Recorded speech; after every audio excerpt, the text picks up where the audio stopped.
desculpa não poder falar todos os nomes, mas eu gostaria muito de agradecer profundamente esse espaço.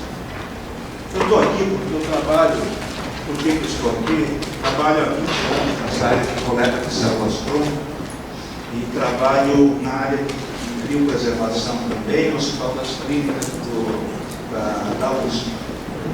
E é uma casa muito importante para mim, tentar dividir com os senhores. Há um potencial conflito de interesse, eu cuido de uma empresa privada na área de qualidade, mas eu espero honrá-los e entrar nessa parte científica ligada à Universidade de São Paulo. Olha, esse primeiro slide da minha intervenção é mostrar uma preocupação mundial nessa área de terapia celular. Aqui são simples slides, no sentido de mostrar um slogan da maior sociedade, da associação mais importante de bancos de sangue de cordão do mundo, sediado nos Estados Unidos. Ele foi fundado em 1948 e é, hoje, provavelmente a mantenedora mais importante em reconhecer qualidade nos bancos de cordão e qualquer outro banco de sangue. O que eu quero e desejo mostrar que essa coisa de terapia celular não é uma maluquice, é que em 2004 o slogan dele, que era simplesmente reconhecido por essa imagem, por esse nome, ele mudou totalmente, uma modernização completa, e o editorial que chefiou essa mudança na Transfusion, que é a revista oficial da entidade, ela mostra uma preocupação muito grande com terapia celular. Isso foi uma mudança importante. A partir de então, os bancos de sangue dos Estados Unidos e outros bancos de sangue ligados a somente transfusão passaram a ter no seu escopo a preocupação de investir na área de terapia celular como um todo. Eu acho que quando a gente fala em célula-tronco, na minha opinião, eu acho que nós não podemos, eu não posso esquecer um pouco da história da medicina.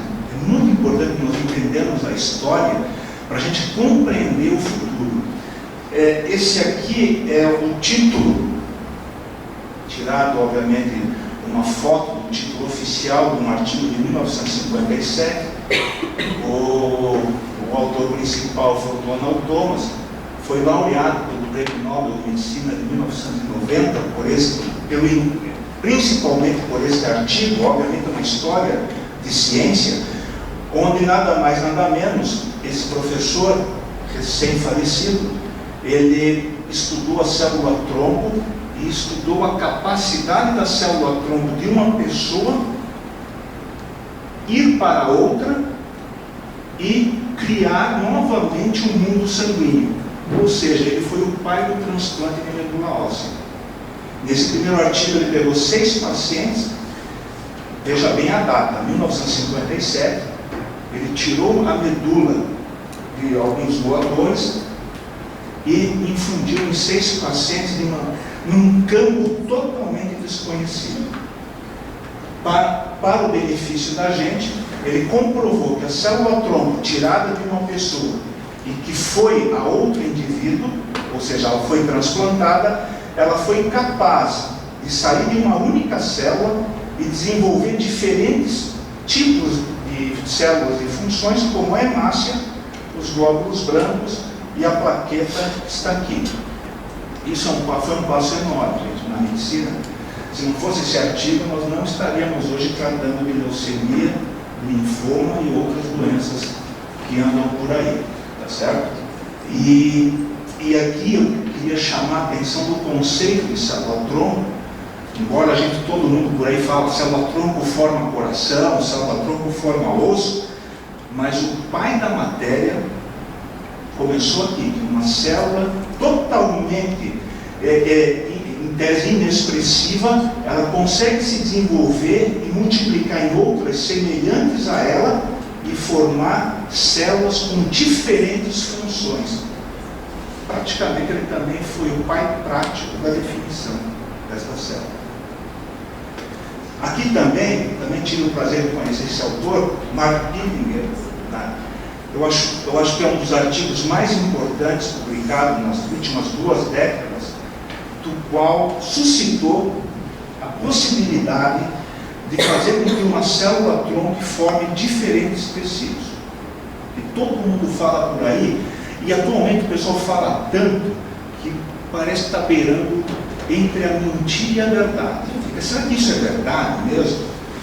O fato é que o professor Mark Pittman, publicado na Science em 99, ele conseguiu mostrar de maneira reproduzível em vários laboratórios, tirar a célula-tronco mesenquimal, e aí, diferente daquela que produz sangue, ele deu o título de mesenquimal, ele formou diferentes nichos de tecidos, e que não era do sistema sanguíneo. Isso foi um passo importante, pelo menos a título laboratorial, de que um cientista renomado e reproduzível do experimento, o que é mais importante, saía de uma célula também inócua, tronco, e que pudesse, conforme o estímulo, formar nichos teciduais diferentes, aqui só para dar um exemplo, e por isso que o pessoal fala muito por aí, pô, célula-tronco forma osso, célula-tronco forma cartilagem,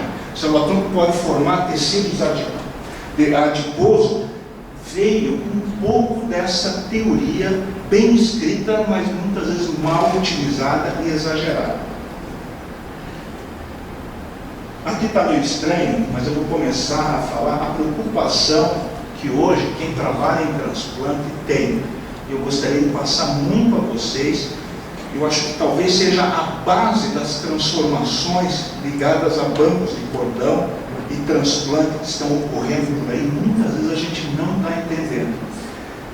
Eu tirei, é um índice que eu tenho, acompanho sempre o IBGE, o último índice que nós temos confiável mostra que o número médio de filho por mulher no Brasil, ele está tendo uma queda vertiginosa, chegando a ter menos que 2 filhos. Acho que isso nós vemos na prática. A gente vê casais por aí, provavelmente com um único filho. Quando você tem 2, tem muito. 3 é quase impossível você encontrar um casal. Por que eu estou falando isso? E já indo para o próximo slide, reforçando ainda que o número de casal com filhos diminui, casal sem filhos há um leve aumento, mãe com filhos isoladamente aumenta, pai com filhos aumenta, mulher só aumenta, homem só aumenta, ou seja, em resumo, há uma tendência familiar no Brasil, o que segue o padrão norte-americano, japonês, francês, de ter famílias com baixo número de pessoas e com baixo filho. O que a saúde pública está pensando e que já veio nas principais revistas? Eu não estou fazendo propaganda da Veja, mas eu guardei essa capa porque tem muito, depois de 20 anos que eu vi nos Estados Unidos essa preocupação, eu vi essa pergunta igual o que era feita na revista da época: cadê os bebês brasileiros? Isso aí para a saúde pública é um impacto muito grande, e por um simples motivo, uma simples razão. Qual é o doador mais provável de qualquer ser humano que está nessa sala? O irmão do mesmo pai e mesma mãe. A saúde pública, ela tem que se preocupar, e tem se preocupado com isso nos Estados Unidos muito mais, o que nós vamos fazer, uma vez que a ciência do transplante desenvolveu a um ponto em que o nível de segurança é ótimo, como é que nós vamos fazer para encontrar alguém compatível entre um ser humano e outro? Eis a questão. Esse é um problema que está batendo de frente no Brasil. Eu sei que vocês talvez não estejam muito por dentro, eu vivo esse problema no dia a dia. De cada 10 pessoas que procuram no Hospital das Clínicas fazer algum tratamento hematológico numa situação de indicação de transplante, basicamente menos que 30% vão viver alguém compatível com segurança, certo? Bom, pensando nisso, gente, eu trouxe, antes de mostrar alguns trabalhos que eu participei, eu estou trazendo, até para reforçar uma coisa muito importante, eu tentei tirar os temas nesses últimos anos, os slides que eu tenho feito, eu tenho trazido de revistas de primeira linha científica, certo? Porque eu acredito que em algumas revistas, quando vai e aceita em termos de publicação, há um grau de segurança maior. Eu não vou dizer que não há erros estatísticos, que existem também, mas há uma segurança para que vocês compreendam e aceitem mais esses dados. Aqui é um exemplo. Aqui foi publicado recente, dia 24 de julho, eu inseri recente nessa aula, que eu preparo já há mais de 10 anos, numa revista extremamente importante na área médica, New England, e ele traz uma experiência que para nós é um banho de água fria quem trabalha na área de literatura. O texto é a chance de você, em resumo, é a chance, esse gráfico resume um pouquinho esse artigo, é a chance de alguém nos Estados Unidos encontrar alguém compatível. Basicamente essa pergunta. Dá uma olhada, entendam que esse acervo norte-americano, eles possuem, pasmem, eu fico perplexo com a capacidade que os americanos têm de investir. Eles têm 12 milhões de voluntários e mais de 200 mil cordões estocados. Tá? É um colosso de banco que eles têm.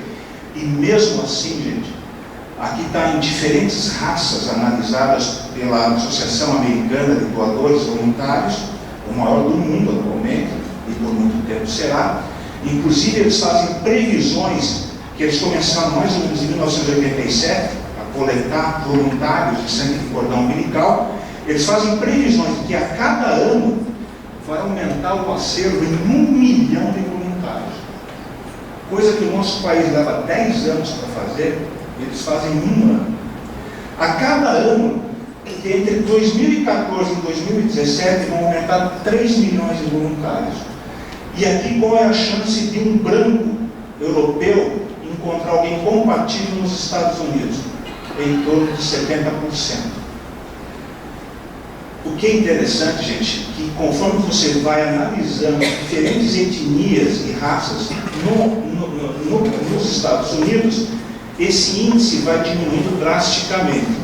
Para você ter uma ideia, a média brasileira, se nós enviarmos uma amostra, eu solicito praticamente todo mês algumas amostras, uma possibilidade de encontrar alguém compatível nesse acervo.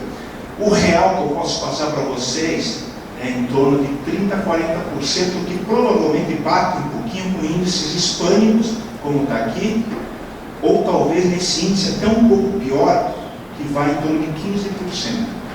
É péssimo. Muita gente fala por aí que é fácil. Não é.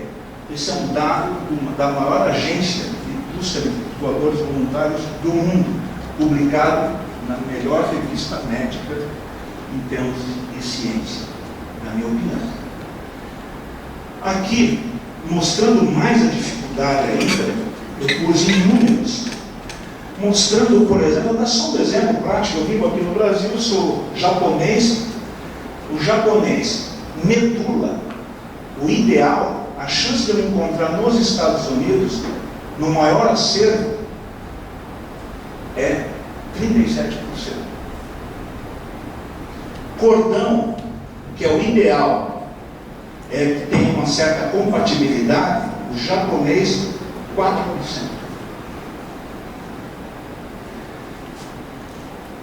Quando você tem menos de 20 anos, ou seja, você é mais leve, o cordão serve um pouco mais, porque tem menos células, 16%. Isso em um acervo de 200 mil cordões. Tá? O acervo brasileiro deve estar em torno de 15 mil. Então, gente, eu gostaria de passar uma ideia franca, que não é impossível você garantir que uma pessoa 100% de chance de encontrar alguém compatível. Se vocês entenderam isso, é o que eu mais gosto de passar. Não é fácil. E um detalhe, aqui é um aprendizado étnico, porque não adianta você fazer uma coleta voltada só com uma etnia e esquecer das outras. Porque você começa a provocar diferenças de chances, porque cada raça, cada mistura básica, você tem uma chance melhor na sua mesma raça. Quando você dispõe de bancos muito amplos em países com uma miscigenação como a nossa, há uma necessidade de buscar doadores variados. Não adianta só pegar de uma seita, de uma cor, de um credo. Você precisa variar. Tá? Esse também é uma coisa que me deixa muito triste e reforça a necessidade de que cada pessoa que se envolva com uma potencial coleta de sangue de cordão umbilical, ou uma doação, ou estimular um doador, entender que mesmo no maior centro do mundo, onde provavelmente ele tem carro próprio, mora melhor que a gente, vocês acreditam que, em média, se mesmo que você encontre um doador compatível de 70% de chance, ou seja, acharam 3, você acredita que somente 50% dos brancos acabam sendo doador realmente? Você acredita que um asiático, por exemplo, daqueles 10 que encontrou, se você telefonar para 10 e fazer os outros testes, somente 30% acaba realmente sendo doador? Então, é pior ainda do que simplesmente avaliar a chance.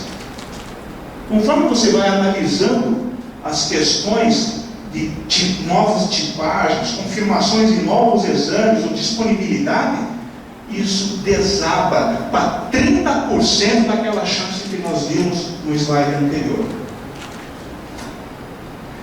O professor Luiz Fernando Pousa, um colega meu, e eu trouxe um dado dele, ele é uma defesa de tese em 2011, ele é diretor-geral do Instituto Nacional do Câncer, aqui do Rio de Janeiro. Eu estou usando um dado dele e você vê que o número de doadores cadastrados no Brasil até 2010, essa diferença para frente eu não tenho como afirmar, é de 1.972.000 como um todo. Tá certo? Cordão, até 2010, era de 6.000 unidades estocadas no Brasil. O que ele põe na sua conclusão, esse professor, que no Brasil é muito conhecido, e hoje ele dirige o Ministério da Saúde na área de cordão umbilical. A probabilidade de se encontrar um doador compatível, 6 em 6, ou seja, baixa, é de 70%. Mas, se você for exigente em termos de transplante, ou seja, se você quer realmente que o seu paciente sobreviva, com índice de efeito colateral baixo, ele precisa ter um nível de compatibilidade melhor, a chance de encontrar no Brasil é de 30% também, na melhor das hipóteses. Então veja, gente, eu não quero, como médico, eu sei que 30% aqui, 30% nos Estados Unidos é bom índice, mas dentro do lado do paciente não é tão bom assim. Normalmente os caras desabam na frente. Se você quer ver um paciente desabar na frente da gente, é só falar que ele tem leucemia e precisa de um transplante. E aí eles vão dizer, a primeira pergunta que eu faço, você tem irmãos? Não. Aí já vem essa preocupação. A chance desse cara encontrar um doador compatível.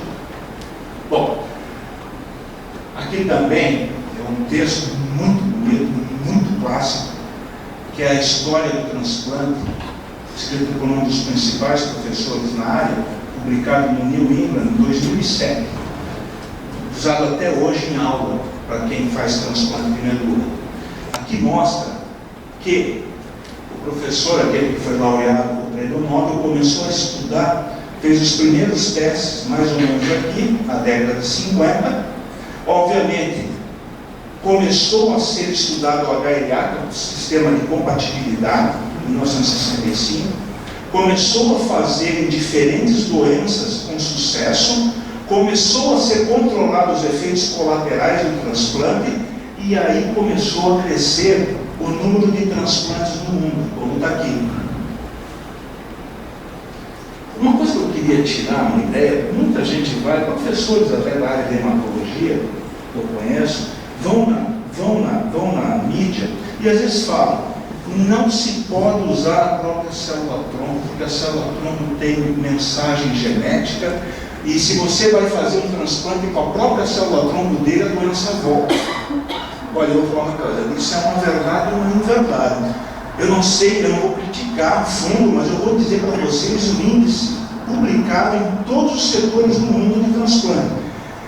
O mundo hoje faz 50 mil transplantes. 30 mil são autólogos, ou seja, usam a própria célula-tronco. Por que fazem isso? Porque os professores são loucos e vão fazer voltar a própria doença? Não. Primeiro, ele não tem doador compatível, na grande maioria das vezes. 2, a gente tenta fazer um mini transplante para poder dar uma sobrevida com qualidade melhor num transplante seguro, que é usar a própria célula-tronco.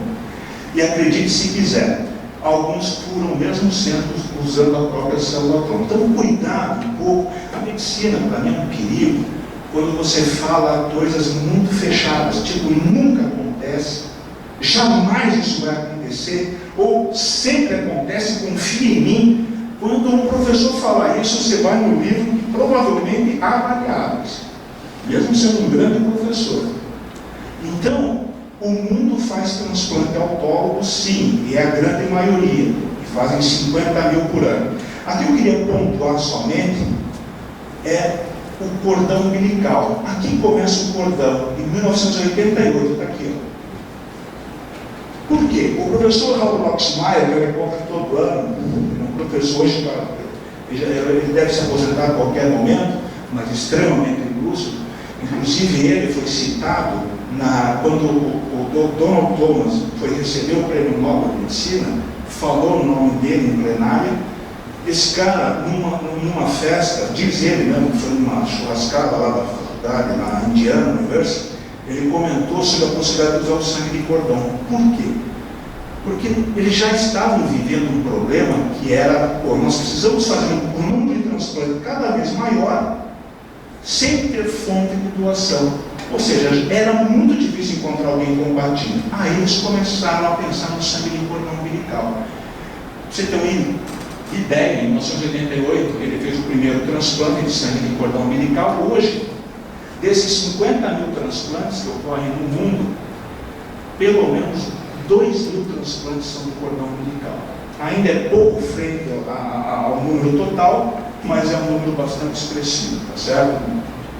Vindo que começou em 88 e começou aqui no mundo. Aqui é o maior centro de controle de dados de transplante no mundo. Tá? Aqui participa no Brasil o INCA, o Hospital das Clínicas, o Einstein e dentre outros principais hospitais na área de transplante. O que eu quero deixar claro, chamar a atenção, vendo de um outro centro considerado importante, o número de transplante dentro dos Estados Unidos, que representam usar a própria célula-tronco e quanto representa usar célula-tronco de uma outra pessoa, chama alogênio, tá certo?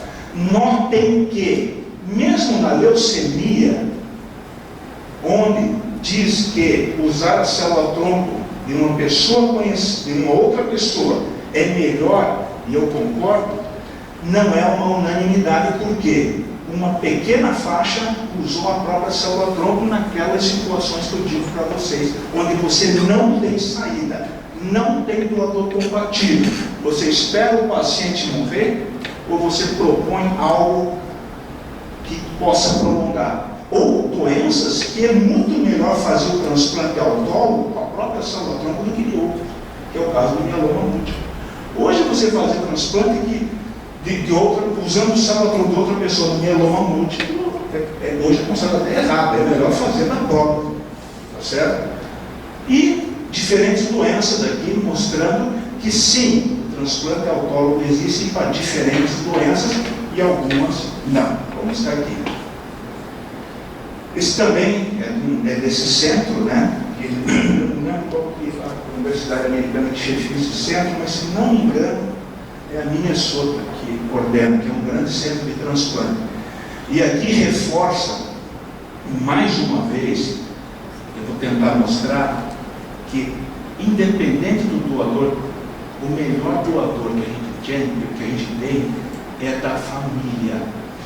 Quando não se tem da família, sim, você pode procurar alguém desconhecido. Isso está provado nos melhores índices. Esse consenso, até 2010, publicado em praticamente todas as revistas da minha área, mostra que abaixo de 50 anos e acima de 50 anos, aqui ó,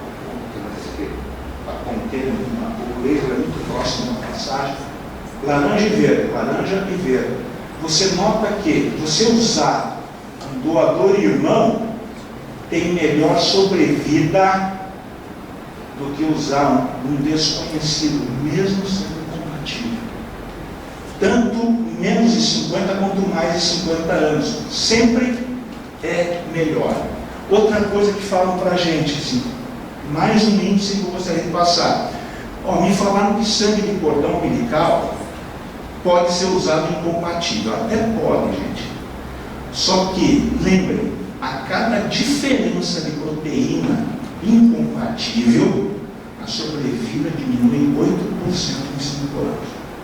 Então, tudo tem um custo operacional de efeito colateral.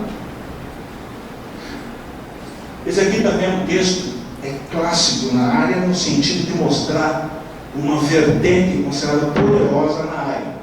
Uma é indicada ao prêmio Nobel, não ganhou, mas é porque realmente ele concorreu com outro gênero. Mas enfim, o Alan Fisher e a Marina Cavazana Calvo fizeram algo publicado nesse jornal e colocado em editorial, dizendo que foi considerado a primeira experiência que deu certo, obviamente, onde a pessoa pegou a própria célula-tronco da pessoa com defeito genético reconhecido, como está aqui, foram no total 11 crianças. Eles sabiam que essas crianças tinham um defeito genético ligado a uma imunodeficiência severa, ligado ao cromossomo X. Eles coletaram a célula-tronco após o nascimento, fizeram um vetor viral para corrigir esse defeito e devolveram para as 11 crianças. Por incrível que pareça, se você for ler a medicina tradicional, vai dizer assim, meu Deus, que loucura, essa doença vai voltar. Vocês acreditam que essas crianças, depois de 5 anos de avaliação, numa publicação de 2009 no New England, mostrando que as 5 crianças estão imunologicamente e com fabricação sanguínea dentro da normalidade. Tá certo? É um passo importante, é muito usado pelos que defendem o transplante autólogo, a própria pessoa, no sentido de que também, daqui a alguns anos, ou talvez décadas, será possível corrigir defeitos genéticos, tá certo? O James Watson, também prêmio Nobel de Medicina, pela dupla hélice do DNA, num artigo de uma página, acredite se quiser, ele coloca em relação à terapia genética, que eu acabei de mostrar, publicado nesse livro, que é uma autobiografia da vida dele, praticamente na área científica. Talvez leve algum tempo até que possamos afirmar convictamente que conseguimos neutralizar todos os perigos imagináveis. Mas acredito que o potencial dessa tecnologia, o slide anterior, de nos livrar da praga das doenças genéticas é simplesmente enorme demais para que a medicina rendesse as costas. Portanto, depois disso, o mundo começou a fazer, ele era um prêmio Nobel de Medicina. Chefe de um dos melhores institutos de terapia celular hoje, em Nova York, acho que ele já nem está mais, né? Deve ter aposentado, para falar a verdade. O mundo inteiro começou a fazer trials clínicos, ou seja, protocolos clínicos. Aqui está um número recente, é de 2014, eu peguei um dado recente, mostrando que está indo por aí. Só que é muito caro esse tipo de pesquisa. Vire que o Brasil não está nessa lista aí. Se o Brasil tiver uma terapia, se não me engano, tem um só protocolo, e mesmo assim está parado. Mas vê-se que nos Estados Unidos hoje tem 1.312 em andamento. Tá? O que perigo inimaginável o professor James Watson estava falando é que o maior perigo de você alterar a genética de uma pessoa é o desconhecimento que o mundo tem de que, se você alterar errado, qual é a consequência que isso pode ter no ser humano? Basicamente é isso, certo? Aqui também, gente, esse é um texto, eu sinceramente eu leio esse texto quase toda semana, porque é um aprendizado, gente, é um aprendizado de transplante. Você sabe que eu acompanhei muito o transplante do Frederico Duller, que é o diretor de transplante do HC, hoje ele está fora, já não é mais o diretor. Mas sabe que, pessoalmente, eu vi muitos transplantes em que a gente fazia, obviamente, para tratar a leucemia, para recuperar um linfoma, e pacientes vinham para nós falando que havia, mostrando, até com resultados drásticos, que às vezes um paciente que tinha uma insuficiência cardíaca, classificação 2 para 3, ia para 1 para 2, por exemplo. E a gente sempre ficava com essa pergunta, caramba, por que será que um paciente que entra num transplante, onde você bate no cara, usa drogas para matar ele, como é que o cara entra com um índice cardíaco péssimo? Bom, você espera, vai morrer. E o cara melhora com o índice cardíaco. Às vezes nem melhora a doença que a gente atacou, mas melhora com o índice cardíaco. E aqui está um grau de resposta que isso sempre me intrigou numa publicação até não recente do New England, mas de um professor fantástico, Martin Corbin, que ele mostrou o seguinte, que eu vou esquecer um pouquinho isso aqui e vou tentar explicar essa tabela. Na verdade, ele pegou 6 transplantes, 1, 2, 3, 4, 5, 6, onde os sexos eram iguais. O de 1 a 3, o sexo era o doador mulher para receptor mulher, o 4 a 6, homem para mulher, o homem para homem. E o que ele mostrou? Que quando analisaram o X e o Y, se é de mulher para mulher, provavelmente você não vai encontrar nenhuma célula XY, que é de homem. Se você usa de homem para homem, homem para mulher, provavelmente você vai encontrar um alto índice de células positivas no pós-transplante. Mas olha que interessante, o que ele chama a atenção, que quando ele começou a analisar transplantes onde eram realizados por receptor mulher e o doador homem, ele avaliou os tecidos que não são sanguíneos. E olha que interessante, no fígado, no tecido do fígado, no tecido do trato gastrointestinal, no tecido da pele, ele marcou duplamente com XY e do tecido que estava estudando. Ele começou a notar e na conclusão ele coloca isso. Esses encontros sugerem que existe uma população de células tronco circulantes com a capacidade de diferenciar em células epiteliais e hepatócito. Ou seja, dentro de um mundo onde se pensava que a célula tronco ia resgatar somente o sistema sanguíneo, ele passa a verificar, numa revista de primeira linha e publicada, que aquela célula do doador passou a pertencer a tecidos que não eram sanguíneos e vivos. Então isso abriu uma porta imensa para a terapia celular. E obviamente, se a gente for ver numa evolução, eu falei até agora, nós temos obviamente entre a embrionária e a célula adulta, a formação do indivíduo, ele se preserva a 3 folhetos germinativos, lembrando aí o crescimento embrionário, e na mesoderme, a célula tronco mesenquimal e a célula tronco hematopoética, que eu havia comentado nos 2 primeiros slides. A colocação dele passa a não ser aquela vertente histórica da medicina, que é cada folheto germinativo, obviamente, vai formar o seu devido tecido. A pergunta que ele coloca na conclusão, que eu não coloquei aqui, mas estendendo o assunto, é: será que uma célula tronco hematopoética poderia formar, portanto, outros tecidos? E será que a célula tronco mesenquimal está fazendo esse papel? Cara, é uma pergunta que até hoje não está respondida, por falar a verdade, mas está muito bem colocada nesse artigo, considerado um clássico na área. Aqui são experimentos que eu faço, mostrando, obviamente, que a célula tronco mesenquimal tem essa carinha em placa de cultura. Eu coloquei esse slide mais por isso, certo? Mostrando que ele tem esse padrão fibroblástico, e quando você faz uma confluência, isso transborda. Então a célula tronco mesenquimal passa a ser uma célula muito estudada, porque é fácil de fazer a sua expansão e a diferenciação para osso, aqui no caso, não vou entrar em detalhes de marcação. E vamos entrar com essa professora, a Joanne Kurtzberg. Também infelizmente eu não converso muito com ela pela distância pessoal, mas ela encontra todo ano, ela dá uma aula sobre esse assunto que eu estou querendo mostrar para vocês. que é um assunto hoje que está mais ou menos explodindo, quer dizer, na verdade há 2 anos explodiu e hoje eles estão querendo ver o que está resultando disso aí. Publicada também numa revista de primeira linha, né, de transplante de medula, recente, ela coloca o resgate da injúria cerebral neonatal, causada por hipóxia, usando sangue de cordão autólogo. Ela, na plenária, falando sobre isso aí, foi um tiro para tudo quanto é lá.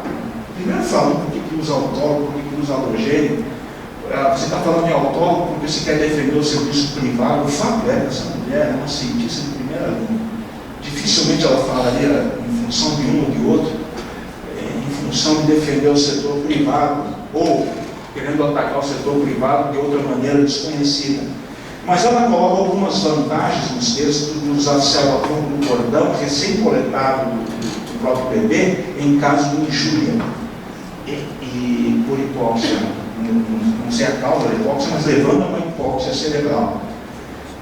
Primeira coisa que eu acho que é fácil de obter, o autólogo e a halogênio são disponíveis, mas ela fala que o autólogo mais disponível que o próprio sangue do cordão é impossível, embora o halogênio também seja rico em células primitivas, telômero longo, fácil de induzir, altamente proliferativa, ou seja, tem uma alta eficiência de transdução genética, por isso daquela alteração genética que a gente defende tanto, por aqueles 2 professores.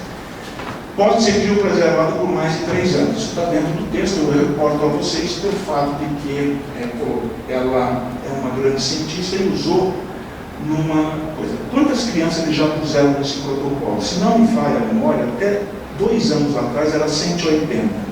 Segundo um colega meu que conversou com ela, está passando de 300 crianças que sofreram injúria neonatal e ela coletou sangue autólogo para poder fazer esse resgate. Existem várias maneiras de fazer, pelo menos 2 modalidades diferentes. Os resultados, segundo ela, são promissores, mas ela, infelizmente, mesmo nesse artigo, ela não colocou o resultado ainda oficial. Ela disse que vai esperar 5 anos para colocar, certo? Aqui é um trabalho que eu fiz no Hospital das Clínicas, ajudei a fazer no Hospital das Clínicas. Ajudei o professor Darcy, que é o professor titular de medicina da ortopedia da USP. Ele me procurou, ele tinha selecionado 39 pacientes e perguntou para mim qual seria a melhor maneira de tratá-los para tentar fazer a reconexão do trauma raquimedular, o trauma da medula espinhal.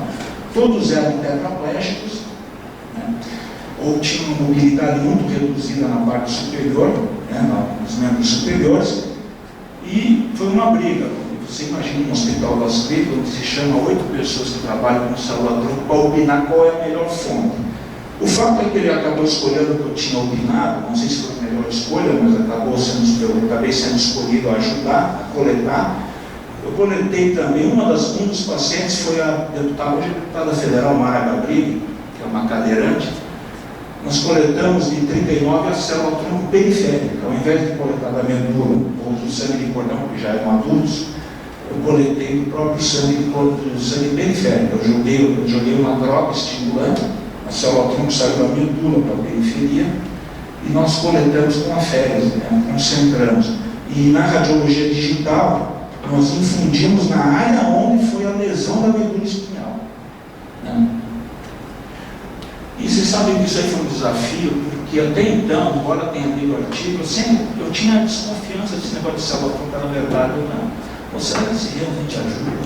Será que é um papo furado, todo mundo falando que vai funcionar e não funciona para nada?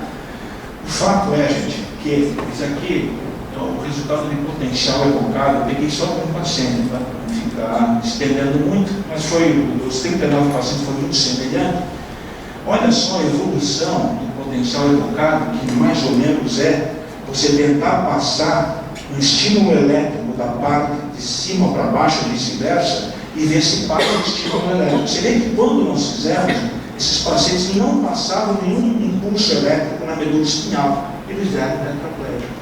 Depois que nós infundimos, começou a haver alterações claras, e eram pacientes tetraplégicos há mais de 2 anos, não poderia melhorar por si só.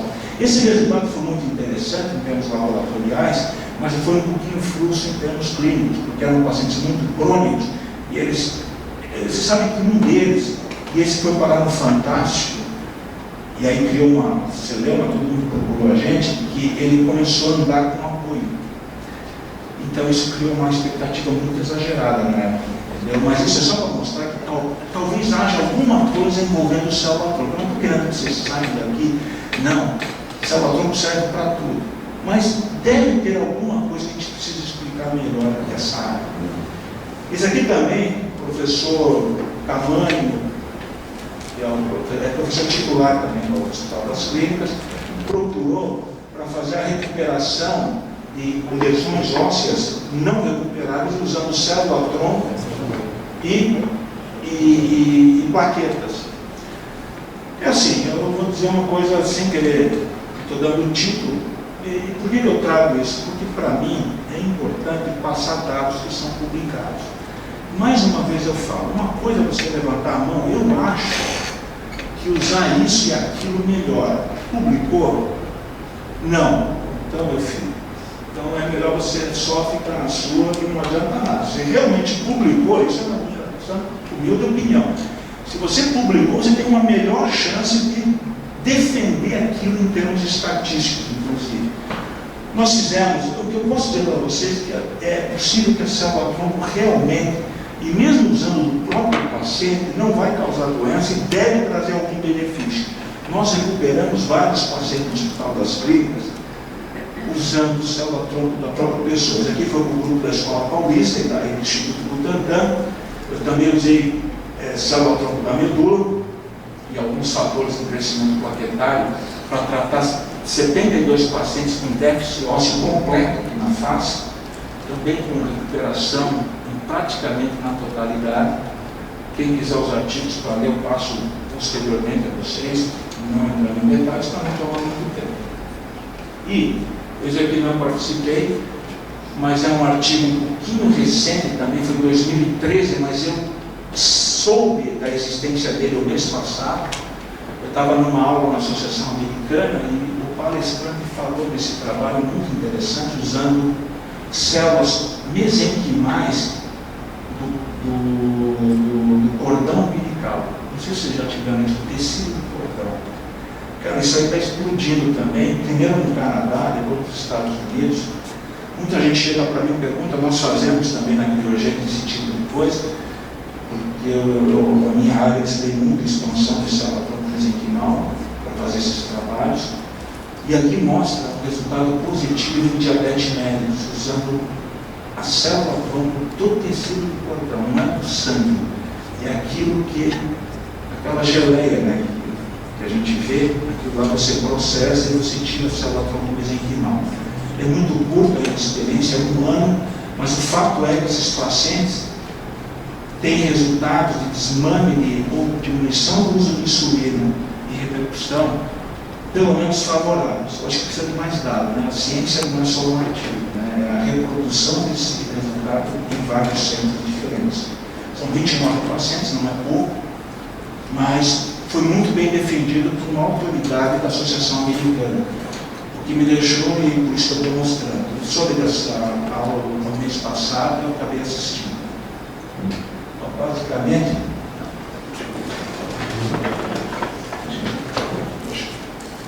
não sei se estendi demais, mas não sei se a minha intenção, como diretor técnico de uma empresa que é privada, eu tenho uma preocupação muito grande de tentar passar algo que é científico, no sentido de não mostrar para vocês, olha, o certo é fazer isso, o certo é fazer isso. O fato é que todos deveriam doar cordão. Nos Estados Unidos, tem um artigo muito bonito de alguns cientistas questionando por que o pai coleta privado.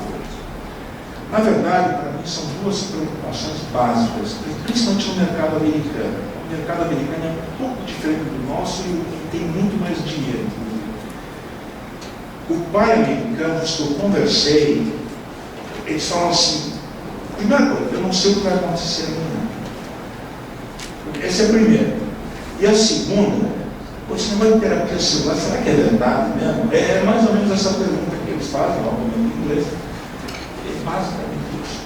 Há um profundo desconhecimento da ciência, vindo de médicos de autoridade, pública ou privada, naquela menção que eu digo para vocês, quando dizem isso não serve para nada, porque é um perigo, ou então aquele que fala que isso serve para tudo. Provavelmente a medicina vai na linha do meio. Né? Provavelmente isso vai servir para algumas coisas e aquilo outro vai servir para outras coisas. E por favor, toda vez que pegarem a opinião de um cientista de alguma coisa, vê se ele publicou nessa área. Esse é um outro perigo que nós temos regionalmente, em termos de Brasil. Tem muita opinião no jornal e pouco artigo publicado em revista indexada daquele opinador. Assim. Basicamente é isso que eu peço que tomem cuidado. E como eu estou aqui, eu preciso receber salário da criogênese. Se vocês quiserem confiar na criogênese como coleta, eu gostaria de convidá-los a conhecer, uma vez que é membro institucional da Associação Americana. São poucos bancos no Brasil que são membros institucionais da ABB. Eu vou listar para vocês, para não defender nenhum nem outro. Então, Einstein, que é banco público atualmente, é de primeira linha. A Cor de Vida, que é um banco privado que coleta muito aqui. Eu fico até triste, porque eu sou de Santos, eu não consigo coletar mais do que a Cor de Vida, e o pessoal da Cor de Vida é do Rio. Eu falo, caramba, eu sou de Santos e o pessoal coleta com a Cor de Vida. Fico até meio chateado, mas é o mercado, né? A Criogênese é membro institucional, e no Rio de Janeiro a Crioprax, que é um banco lá do Rio de Janeiro, eles receberam, e provavelmente o INCA. O INCA eu não tenho certeza. Tá bom? É isso, muito obrigado a todos. Eu estou aqui para ajudar vocês. Eu não coleto todo dia cordão, mas eu com o professor Sugai, na época de começar o banco de cordão no HC, eu ia lá no centro obstétrico, fazendo professor Sugai, que empresta as coisas, eu coletava muito, né, para testar, né? Se eu puder ajudar, estou aqui para ajudar, tá, gente? Obrigado, gente.